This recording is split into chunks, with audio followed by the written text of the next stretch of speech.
बाप के मुंह को आ रही थी, ना शर्म ना लिहाज। ऐसी होती हैं बेटियां। माँ ने जहर भरा है उनके दिल में, बाप को तो कुछ समझती नहीं है। बाबा। क्या बाहर खड़ी है? तुमने बुलाया उसे? बाबा वो तो डॉक्टर साहब के साथ चली गई। हाय हाय, बेहयाई तो देखो उस लड़की की। अब डॉक्टर के साथ चली गई, वहां उसके साथ जाकर मिर्च मसाले लगा लगा कर हमारी बुराइयां कर रही होगी, नई नई कहानियां सुना रही होगी, झूठ बोल रही होगी। वैसे औसाफ मियाँ, क्या शरीफ लड़कियों के ये लक्षण होते हैं? तुम्हें हाथ नहीं उठाना चाहिए था, मैं बात कर रहा था ना। हाय हाय अम्मा, सुन रही हो अपने दामाद की बात?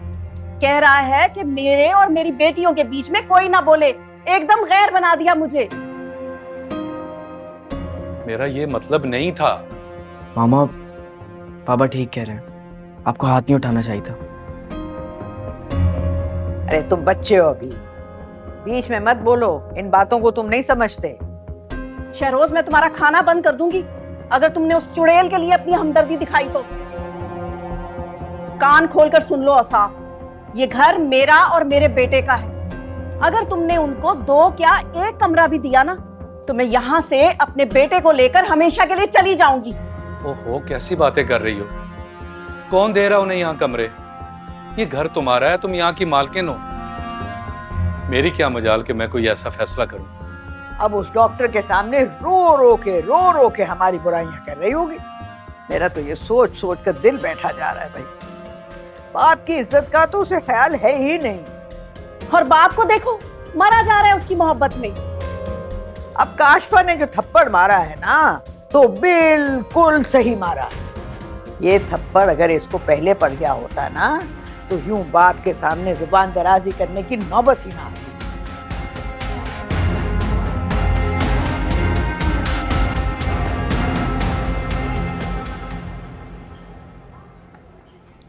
थोड़ी देर में मैं बताता हूँ। Thank you. पानी तो पी लो। नहीं पीना। सही। अगर तुम रोना चाहती हो तो रो लो, दिल का बोझ हल्का कर लो। ओके?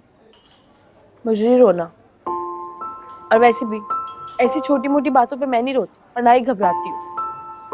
एक बात बोलो, तुम जितना स्ट्रांग बनती हो ना तो तुम हो नहीं, इसलिए मेरी बात मान लो, रो लो, दिल का बोझ हल्का हो जाएगा। नहीं, मैं नहीं रोऊंगी। क्यों रो मैं? और वैसे भी मुझे अपने दिल में ये बात रखनी है ताकि मेरा दिल बिल्कुल नरम रहे और ये तल्ख लहजा मुझे हमेशा याद रहे। इनकी बैंड बजा सकूं ताकि मैं। इसका मतलब है फिर मेरी बैंड बजाने का भी इरादा। Listen, I am really sorry, मैं तुम्हें अब तक गलत समझता हूँ। ज्यादा फजूल में शर्मिंदा होने की एक्टिंग करने की जरूरत नहीं है। मैं जा रही हूँ, मुझे घर जाना है। एक सेकंड रुको, कुछ खाकर तो जाओ। घर से नाश्ता करके भी निकली थी तुम? जो इस वक्त मेरी जिंदगी के और मेरे घर के हालात चल रहे हैं ना, नाश्ता करना किसी को याद रहेगा? तो मेरी बहन बेचारी डरी हुई है, अम्मी उसके लिए अलग परेशान है, मुझे घर जाना है। ओके, मैं तुम्हें ड्रॉप कर देता हूँ। क्यों भाई? खुद जा सकती हूँ मैं, आप क्यों जहमत करेंगे? हाँ, मैं जानता हूँ कि तुम सब कुछ कर सकती हो, लेकिन अभी तुमने कहा है ना कि तुम्हारी बहन बीमार है, तो फिर मैं चेकअप कर देता हूँ। देखो प्लीज मना मत करना। वैसे तुम ये बात तो मानती हो ना कि डॉक्टर तुम्हें अच्छे हैं? हाँ वो तो है, मगर अभी आपकी फीस अफोर्ड नहीं कर सकती मैं। हम पापा जैसे अमीर नहीं है ना। व्हाट? किस तरह की बातें कर रही हो यार? दैट्स नॉट एन इशू, चलो मेरे साथ, डोंट वरी अबाउट इट। और एक इनसाइडर न्यूज़ बता दूं, तुम्हारे पापा वगैरह और सारे घर वाले जो हैं वो मुझसे मुफ्त में इलाज करवाते हैं। हाँ? नहीं, क्या मतलब है आपका? हम सारे मुफ्तखोर हैं कोई? मेरा कहने का मतलब ये है कि अपनों के बीच पैसों का लेन देन नहीं। मैं आपकी अपनी थोड़ी हूँ। शुक्र है अल्लाह का।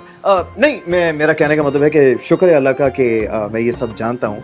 और दूसरी बात ये है कि आप तो अपने पापा की बेटी हो और आपके पापा मेरे फादर के अच्छे दोस्त हैं, इसलिए। अच्छा बस प्लीज। हर वक्त ना आपके लेक्चर शुरू हो जाते हैं, बल्कि इतनी बकवास बातें करते हैं आप, दिमाग पका दिया मेरा। वेरी गुड, अब लग रही हो ना तुम वो बदतमीज लड़की जैसे मेरी गाड़ी को टक्कर मारी। ओ हेलो।